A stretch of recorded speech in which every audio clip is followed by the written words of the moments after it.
Turn our focus towards earnings again. Titan all set to report first quarter numbers. So yes, that stock is definitely on our watch list. Today, of course, it ended down marginally in the red. What is the street expecting from the first quarter of Titan? That's a big one within that entire universe. What's the street expecting right now?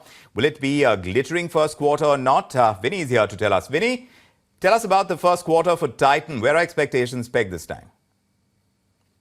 Yes, in terms of numbers that we are expecting from Titan, we have a fair idea of what to expect because of the Q1 operational update. So revenue growth, we are expecting at around 19% coming in for the company. Revenue is expected at 10,684 crores.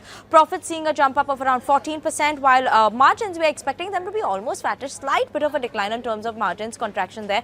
12.5% is what we are expecting the margins versus 12.9%. Now, revenue growth, obviously what's leading the revenue growth, because there was Akshaya Tritiya as well as the wedding season that was there in May and June. So that was something that is supporting the revenue growth of the company. Margins contraction coming in there because of the gold price volatility that we've seen coming in, and jewelry business, which accounts for around 80% of their revenues over there. We're expecting that according to the Q1 update, it's expected to see a growth of around 21%, and EBIT margins for jewelry business is expected to see a decline coming in, mainly because they had a one-off in the base quarter due to some inventory gain. So because of that, we are expecting that jewelry EBIT margin to decline over there. Now, in terms of other segments, eye care division expected to see a growth of 10%.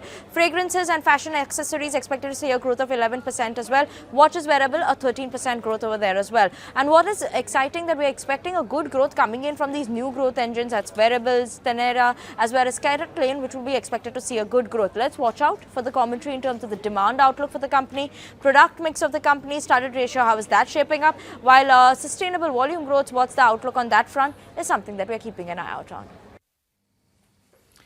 All right, Vinny, as soon as those numbers of Titan are out, we'll be decoding them and, of course, sharing those analytical details with our viewers. But now